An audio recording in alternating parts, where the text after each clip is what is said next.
when you're starting off in comics, one of the biggest issues is time management. And so I thought I'd make this video kind of talking about how me as a beginning artist has started trying to figure out like, how do I manage my time so that I can get done what I want to get done. Also, my name is Raj. I'm a comic book artist and creator, and this is my channel trying to share my journey from beginning artist to hopefully one day a full-time artist. So let's jump into it. Yeah, I think one of the biggest struggles that I have found in my creative journey is that I don't feel like there's enough time in the day. Like right now, I am making this YouTube video while folding laundry because I have things that need to get done, right? So I figured why not just get both things done at the same time. And so I figured I'd make this video, try to give you guys some insight into what I have found works for me. And hopefully you guys can gain some value out of things that have worked for me, things that haven't worked for me, and hopefully you guys find some things that you can implement for yourselves. So I'm approaching this as someone who works full-time in a non-creative job, right? I have a 40-hour a week job that I have to be at for 40 hours, right? And it takes away time that I can be creative. It takes away time that I can work on my comic, and it's a good job. I'm happy with where I'm at there, but I want to be making my comic full time, right? And so what does that mean? How do I juggle being a comic artist while also doing other freelance jobs when they come up, and then on top of that, working 40 hours a week?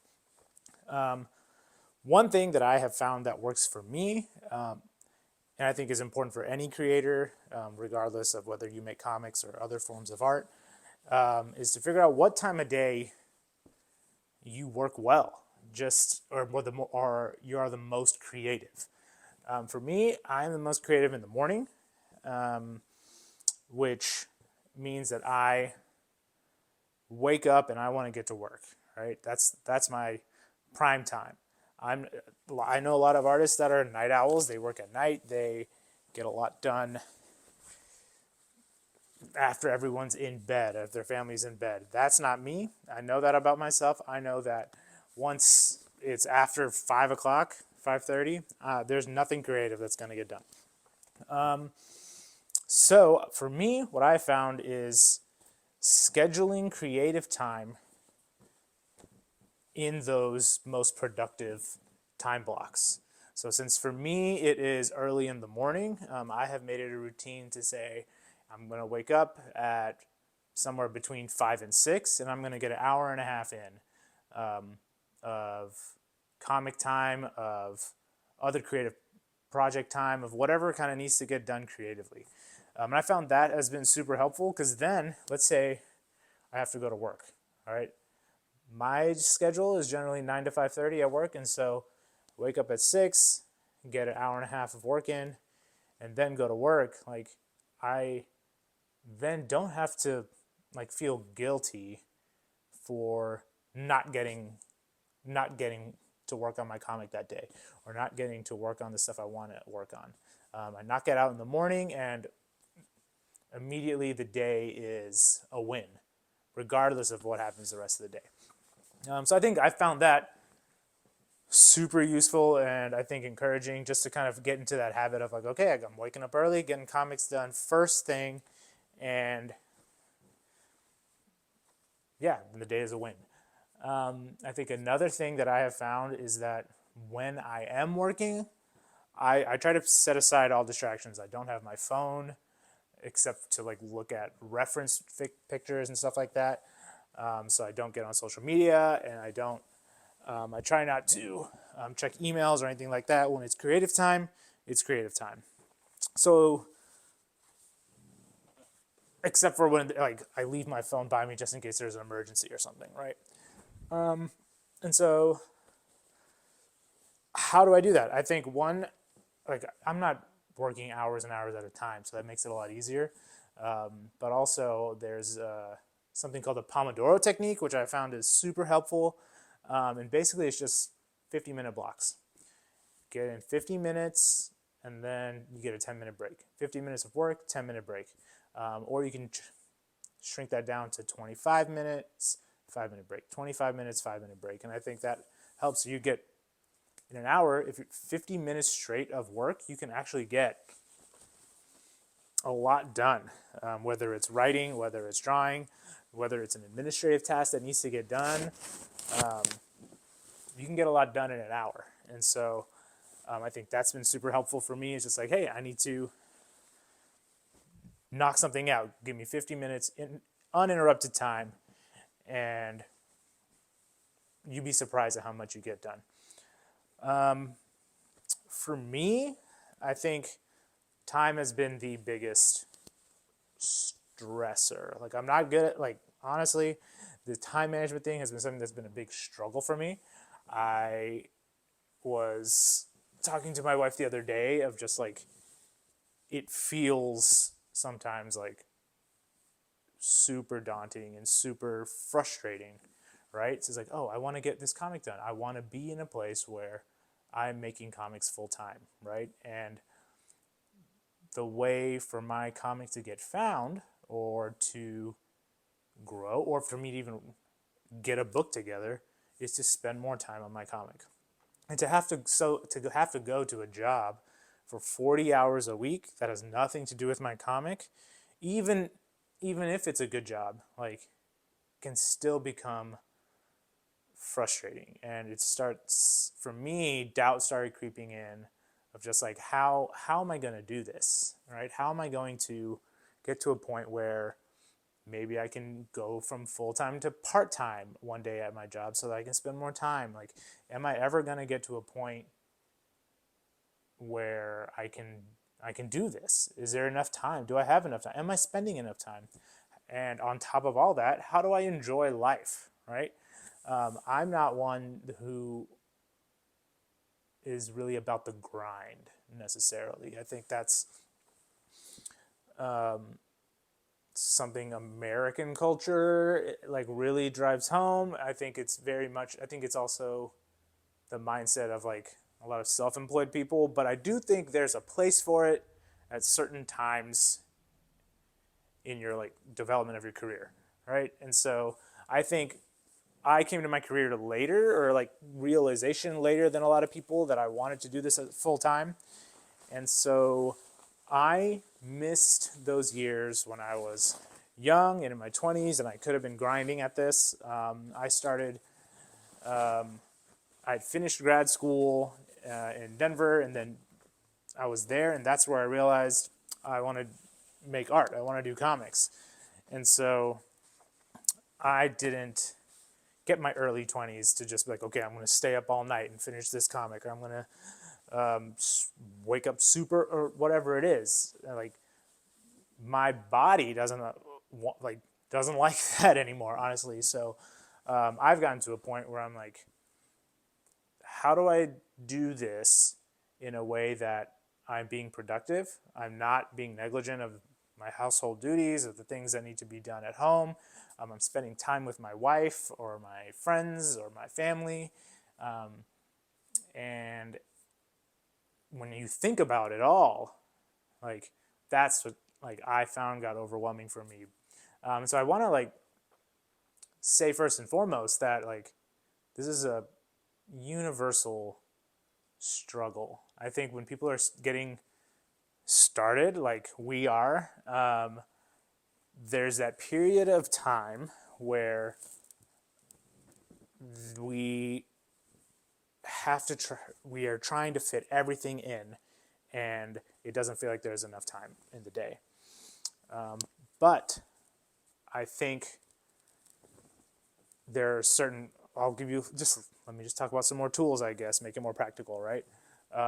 One, my wife and I share a Google Calendar, right? And so if there's someone in your life that you are sharing, like if you have a life partner, or if there's somebody that you need to, I guess, share your schedule with, I think my Google Calendar has been super helpful where I'll put my work schedule on there when I don't forget, or I will say, oh, I have an art lesson this night, or I have this other night, and I will make sure that she is informed of what I have going on, and vice versa. I'm informed of what she has going on, or what do we have going on with each other, right? And so that's been super helpful because that lays it out like, okay, you could see like you can physically see like, okay, this chunk of time is taken, this chunk of time is taken, this chunk of time is taken. But then you can also see on a Google Calendar what chunks of time are available to you. And then when you look at it like that, it actually makes it a lot less stressful to be like, oh, I have all these chunks of time where I can work on my comic, I can work on this freelance gig I got, or whatever it may be. So that's been super nice. Also, I think just sitting down at the beginning of every week, this is what I try to do. I'm not great at it. I don't do it every week. I don't, and sometimes I miss months at a time of doing this. But I found that when I sit down at the beginning of the week and make goals for that week, things go a lot smoother. And so how I separate my goals, I'll have primary goals and secondary goals. And so my primary goals are the 2 to 3 tasks that need to get done that week. And so this week my primary goals was I needed to get my taxes ready. I wanted to get I need to clean my bathroom, and I wanted to plan out what I'm doing for my website. And so those are the 3 primary tasks for this week. Secondary tasks are get a haircut, which I got done. I feel fantastic, and oh my gosh, it's so hard. Oh my God, real talk. It is so hard to find someone to give you like a good haircut, like a good barber. I've lived here for 3 years now, and it's been a struggle to find someone that I trust to cut my hair. But I've gone to this person twice in a row, and it has been so far so good. So there's my little tangent. But yeah, so secondary tasks are my tasks that aren't as important. They don't need to get done that week, but they're things that, let's say I have extra time where I can't really be working on my primary tasks in that moment. I can just work on my secondary tasks. So like I said, my haircut, I need to work on our doorbell, do the dishes, things like that. And I have found that if I have those goals, if I have primary goals and secondary goals split up, I will for sure usually get those 3 primary goals done. And then any of the secondary goals I get done, that's just icing on the cake. And so that's super helpful. And those are kind of the big things, honestly, right now that I have started implementing is just like 50-minute blocks of time where I can just work, no distraction, no social media, no email, nothing like that. Then I will use the Google Calendar and let my partner know what I'm doing. She lets me know what she's doing. We collaborate on that. Then the goal setting at the beginning of the week. I also try to make to-do lists each day at the beginning of the day. And that's super helpful as well. And I base those off my weekly goals. Be like, okay, this is what I want to get done each day. And then just finding those creative blocks of time that work best for you, whether it's the morning, afternoon, evening, whatever it is. Using those times to really get your creative work in. And just a little more about that, like I think during those chunks of time that you feel the most creative, you don't want to work on admin stuff. You don't want to be checking your email. You don't want to be doing any of that kind of like boring administrative stuff because you're feeling creative, right? And so I would encourage you like, hey, like I just work on your creative stuff in those blocks of time. I know there are times where it's like, well, you just got to get this email sent, or you just got to get those taxes done, or whatever it may be. But if you're able, try to get those blocks of time, their creative blocks of time, to be solely used for your creative work, whether that's comics, whether you're a different type of artist that's following me, whatever it may be. Yeah, just that's all been super helpful to me.